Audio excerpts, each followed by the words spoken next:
Good morning everyone. It's Sunday today, no?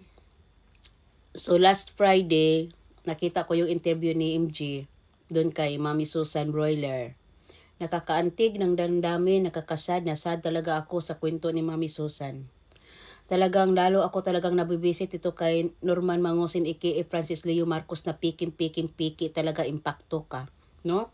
At dito sa mga kasapi ni Francis Leo Marcos na tikbalang na demonyo, no?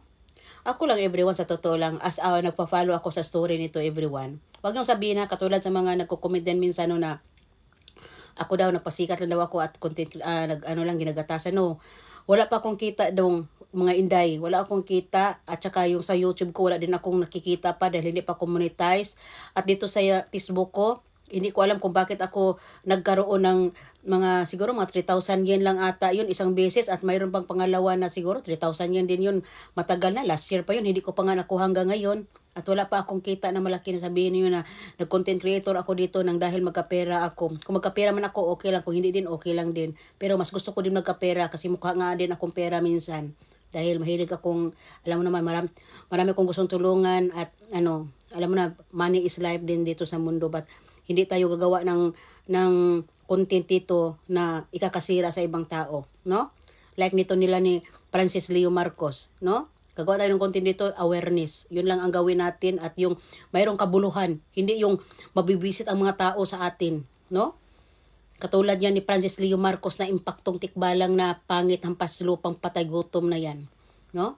Ako talaga na-imber na talaga ako lalo. Naawa ako kay Mami Susan Broiler. Naantig talaga ang damdamin ko. At ako lang talaga as a follower in the story everyone. Siguro, yanigin din natin o ninyo, lalo na sa mga nabiktima, itong nasa yung mga roots. Kasi, bakit yan yumabong si Kulaong? Bakit yan nagkaroon ng pagyayabong sa kanyang buhay? No? Nagawa ang mga bagay-bagay na unbelievable na wala naman talaga siyang masasabi natin na source of income talaga na masasabi natin na legit na talagang karangal-rangal. Yun lang ang FFCI at yung mga karamay niya diyan kasapi, no? Yan like sila Yama. Yan kasi ang lumalabas ngayon lagi, hindi pa lumalabas yung mga ibang pangalan. Yama na Sukir, Batalan. Yan si Yama, kung hindi yan kondinahin, hindi niya din yan kondinahin si Nasukir. Si Nasukir, hindi din niya kondinahin si Batalan. At hindi yan aabot sa puno na si Kulaong ang pagkondina. Mayayanig yan sobra si Kulaong pag yayanigin itong mga nasa baba. Siguro sa akin lang opinion at sa aking analyze lang. Dahil itong mga ito, weak na to. Wala nang nagsuporta eh. No? Kaya yan sila lahat, very defensive ngayon. Ha? Very defensive. Ngayon ay hindi ako dapat talagang kondinahin. Lalo na tong mga nagtatanggap at agresibong nangungulikta ng pera. Dito sa FFCI in a whole world. Hindi lang Japan, hindi lang Italy, hindi lang United Kingdom, hindi lang Amerika, Italy, Canada, kung saan-saan man. Hong Kong, kung saan-saan man yan. Singapore, hindi lang. Lahat.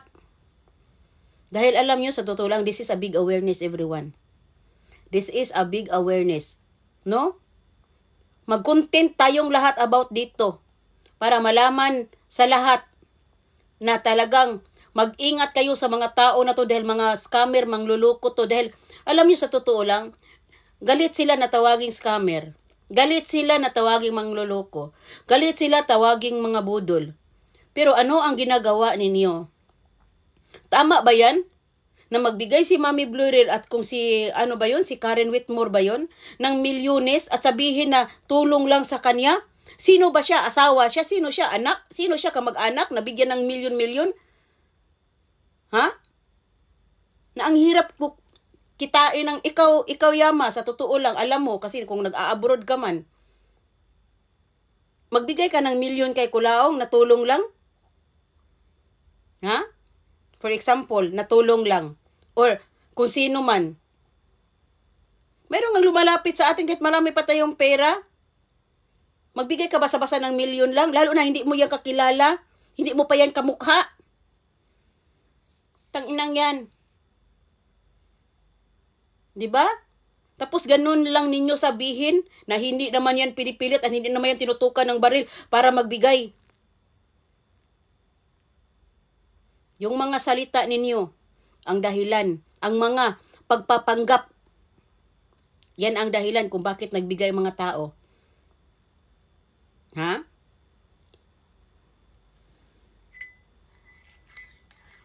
Porque ang tao, dapat nga magpasalamat nga kayo dahil ang tao pala ay hindi nyo tinutukan at binibigyan kayo ng ganyang halaga. Mga walang utang na loob kayo. Tangina kayo.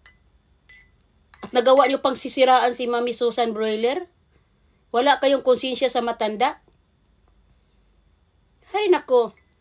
Ito lang talaga masasabi ko sa inyo. Tapos talaga kayo. Talaga. Pag mayroon lang talagang big time talaga, baka ipatawag kayo lahat sa Senado. Talaga. At yung amo ninyo, napakabastos ang bunganga. Nagmana talaga na kayo, ha? Walang mudo, walang pinag-aralan. Anong itikit-itikit? Itikit di kulurom ka. Kulaong, visit ka, wala kang itikit. Ang sus dako, napakadugyot mo nga eh. Dinudungisan mo lang na hindi magandang kadumihan ang mga restaurant na pinapasukan mo. Hay, visit ka. Visit ka talaga. Kung saan-saan ka dumudura, hindi yan itikit. Bastos ka. Pistikat. Anong dawi ka pa kumakain, pistika. Hay nako. It's early in the morning, everyone. Kakain mo na ng ano. Wala lang, maalala ko si Mami Susan, everyone. Na ano ako, everyone. Sus, lalong kumukulutong patay kong buhok dyan kay Kulaong at yung sa mga member niya. Kaya yung mga member ni Kulaong, dapat din kondinahin yan.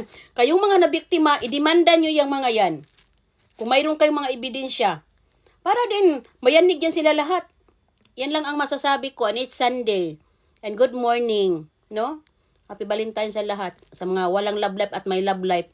Ha? So, sa mga walang love life, dandahan na kayo maghanap ng love life at siguraduhin nyo na magiging love talaga. Hindi yung, maging kawawa kayo. No? And have a lovely day.